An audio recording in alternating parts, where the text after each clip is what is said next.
We're going to go ahead and jump in and go through this entire article from Michael Malice, and it's not too long, but it is something that I really want to cover, and it's talking about why he doesn't vote. This was written roughly 8 years ago, and what I think is so great about this is that the arguments hold so true today, and it stands for why so many people, roughly 35% of the active possible voting base, do not even get involved in politics and cast a ballot when it comes to the presidential election because they're so detached from it because they have no desire to get into what is the devil's game. And that is exactly what politics is, whether removed from religious context or not. That is all that it is. It makes people the worst versions of themselves, which is why it's so bad when people get so ideologically captured, and then it creates siloing when it comes to how they tribally invest themselves in their own ideals, completely ostracizing themselves from anyone that disagrees with them. And with that, we see the process of ideological warfare, which is what happens when you have the cultural degradation that is being pushed now, and you see it gin up ever more. And now we're going to go ahead and jump into this article. Let's go. Onto this article from Michael Malice, written roughly 8 years ago. We see why I won't vote this year or any year. Governments will continue to act regardless of popular approval and certainly regardless of any approval of mine. I could not sing these sentiments to a higher octave. I rarely tell people that I don't believe in voting. Participation in the body politic is widely considered to be both a privilege and an imperative to the enlightened urban citizen. To choose otherwise is quite literally heresy, and heretics by and large have a difficult time of it in society. The platitudes I face as a non-voter are known to everyone precisely because they are platitudes. People have marched for miles, or immigrants crossed oceans. The fables are beautiful and they are compelling, but that does not make them true. And that's exactly how I feel when I hear people talk about the story of, well, George Washington could never tell a lie. And when his father asked him, George, did you chop down the cherry tree? He said, yes, father, I did it, for I can never tell a lie. That's just nonsense. That's just bullshit they tell you when you're a child so that they'll establish this ethos in your mind about what the United States is supposed to be. It's nonsense. Alrighty. I do not agree that secretly flicking a switch once a year constitutes making your voice heard. Nor do I think that an annual trip to a voting booth is criterion for whether one can complain or not. My right to free speech is not contingent upon anyone else, no matter how many of them there are, whether they were elected to some office or however much they stamp their feet. And I couldn't agree more, which is why I do not care about what the activist class says. I do not care about how much you stamp your feet. All you're doing is moralizing, and the people who have used the government as a moral stick to beat down the populace have always been the bad people throughout history. He says, neither do I agree that the personal is the political. I fully reject the Kantian universality principle that underlies so much of the contemporary moral discussion. What if everyone acted the way you did is not a useful means test for actions? I am a pure liberal. I choose to live in Brooklyn and am very consciously grateful that my friends are as diverse as humanly possible. None of them think like me, none of them act like me, and none of them have the background that I do. This is a source of great pleasure, and I wouldn't change it for the world. Nor could I. I'm not egotistical enough to think that everyone will act like I do, and if those around me were my mirror images, everything would just be fine. And here's the deal. That's exactly how I feel as well. I genuinely can't sing the sentiments and praises of this article enough. Everyone around me in my life disagrees with me on most things when it comes to politics. And that's fine. Who cares? Never let politics rot you from the inside, because that is nothing more than proof that it is the devil's game. The degree that which it destroys so many people's ability to interact with so many different people that disagree with them, it's genuinely dangerous. And with it, we see that it destroys families, it annihilates friendships, and over the past 8 years, we see that as political escalation has continuously ginned up and ideological enemies have only consistently become more entrenched, well, people continue to hate each other further and further, and this comes to the mindset shift between the red and blue pill distinction. Michael Malice being someone who describes this perfectly. I'm going to go ahead and actually throw this into a clip of him explaining this to Douglas Murray. Let's go into that, and then we'll continue on with this article once that's over. Let's go. Would you consider yourself more black pilled or white pilled? I'm never quite sure I understand the whole pilling thing. Okay, so you're certainly red pilled. I just about understand the red pilling thing. Okay, I'm let's break this down. I'm wildly ignorant about the whole matrix. The internet is going to be very excited that that I get to tell you this and get to get your answer. Seriously, you're not. I mean, this is the question people asked me to ask you. Red pilling is the concept that what is presented as truth by the corporate press is in fact a carefully constructed narrative designed to keep some very unpleasant people in power. and that they do this not hypocritically, accidentally, intentionally, and by design. Right. Got it. Would you consider yourself red pilled by that definition? I'd say I swallowed about 3/4 of that pill. Okay. Well, there's my other quote, which is you take one red pill, not the whole bottle. Because you take the whole bottle, then everything Yeah, is a I'm complete lie. not. I mean, for instance, I write for all the mainstream publications in the United Kingdom. I write for quite a lot of the major publications in the US. I have quite a good understanding of the media in both countries. I don't believe the whole thing's rotten. I think there are terrible publications, terrible corporate interests, terrible cowardice, and much more. But I wouldn't write the whole thing off by any means. So now the other pair of pills is the black pill and the white pill. Okay. Now the black pill is abandon all hope. We're done. A lot of times this is tied into demographics. There's no way the West can be saved given these current trajectories. The white pill, which is the title of my next book, is the good guys will win. And even if we don't win, we sure better go down fighting. And the concept that the villains who are our contemporaries are impossible to defeat is an absurdity. Right. I have actually heard of people referring to me as being black pilled. So that now I, thanks to you, know what they're talking about. Yeah. I'm not entirely sure I go along with the whole premise for the following reason, which is that you can be, it's like the optimism pessimism thing. Sure. It's like, sometimes people ask me, are you an optimist or a pessimist? You think, what day? Okay. What are you asking me about? You got your pill box. I've got the whole pharmacy. Yeah. You are welcome. I was going to go ahead and explain red pill, blue pill, white pilled, and black pilled myself, but Michael Malice, being the person who really popularized these terms in the political landscape, pushing them into the discourse, I figured it was just best you hear it from the horse's mouth rather than my blunderous ass. So, here we see it is undeniably true that I don't have the practical ability to ignore the state. I have to use state roads, and if I refuse to pay taxes, the consequences will be dire for me. And what happens if you refuse to pay taxes, aka your state-mandated mafia fees that are going to be put down on you, aka extortion from the largest mafia ever created? Well, you will be treated like an animal, put at that of gunpoint, acting like you are no more than that of a common criminal because you did not want to give up your property that you spent your time and your labor to get. Well, turns out the government wants their fair share, and if you don't give it to them, they're going to throw you in a cell and treat you like an animal. Simply how it goes. He says there's literally nowhere on earth for me to go without some government claiming control over my person. Though democracies are increasingly common throughout the world, it is the state that is universal. These governments will continue to act regardless of any sort of popular approval, and certainly regardless of any approval of mine.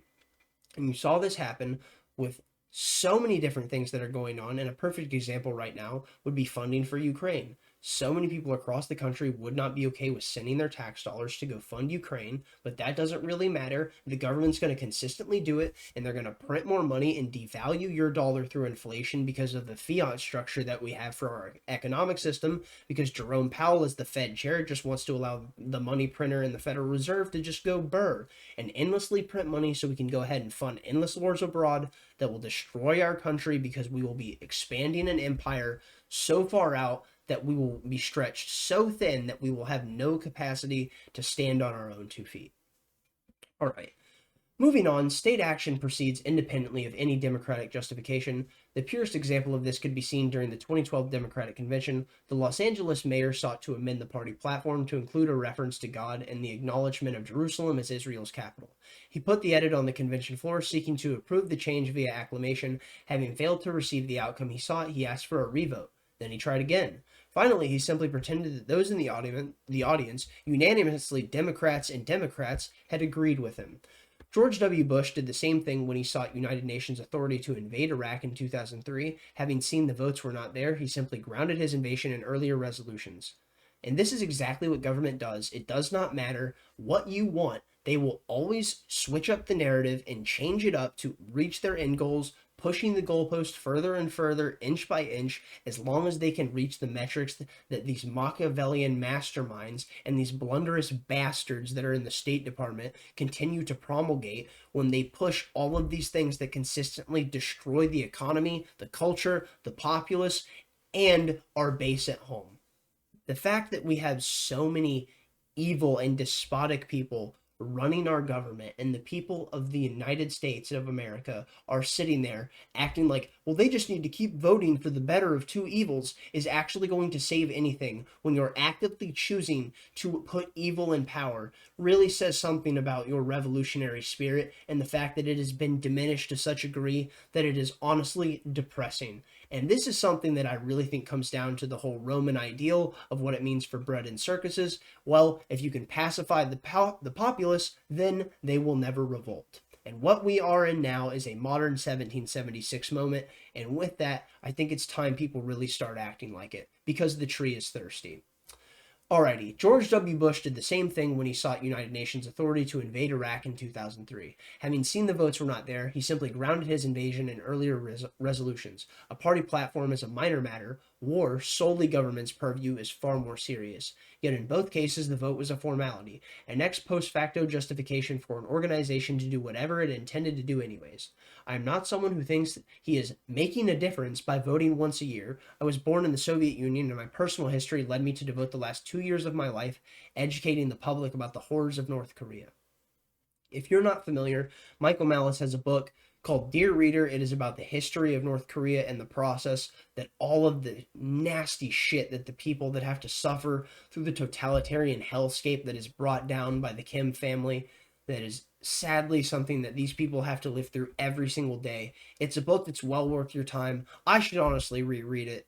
Let's go ahead and continue. He says, I constantly give talks about the situation in the least free nation where everyone votes, meaning the fact is that every single person in North Korea has to vote by law. I'm actually doing the work rather than choosing a public servant to do it for me. Understanding the Soviet Union and North Korea gives a bit of insight into doing human psychology. No matter how absurd the state line, a huge majority of the populace can be found to promulgate it. People will say with a straight face that having one choice for dear leader is tyranny, but having two is freedom.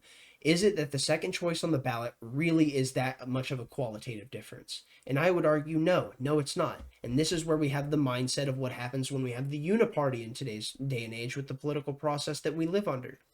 Most progressives understand that human nature is basically the same anywhere on the planet, yet they think that those who rehash propaganda only exist in other bad countries, barring that they believe those types are all to be found on the other side of the political spectrum.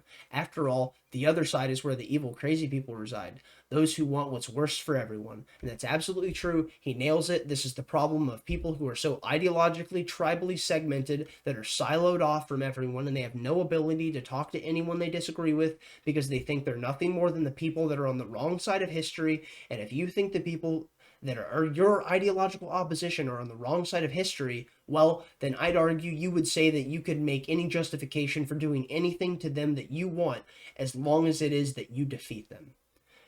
The educated aren't immune from such traps. They are merely more articulate about them. Frankly, I am baffled that those of us who were nerds in high school now defer to the winners of popularity contests. There surely is a bit of guard dog psychology around the entire thing, barking loudly to defend the system in order to get the master's respect and approval. If pressed, the simplest explanation I have for refusing to vote is this: I don't vote for the exact same reasons that I don't take communion. No matter how admirable he is, or how much I agree with him, the Pope isn't the steward over my soul, nor is any president the leader of my life. This does not make me ignorant or evil more than not being a Christian makes me ignorant or evil. If I need representation, I will hire the most qualified person to do so. Otherwise, I will smile and nod as my friends go to their places of worship, wishing them well, while I simply pray to be left alone.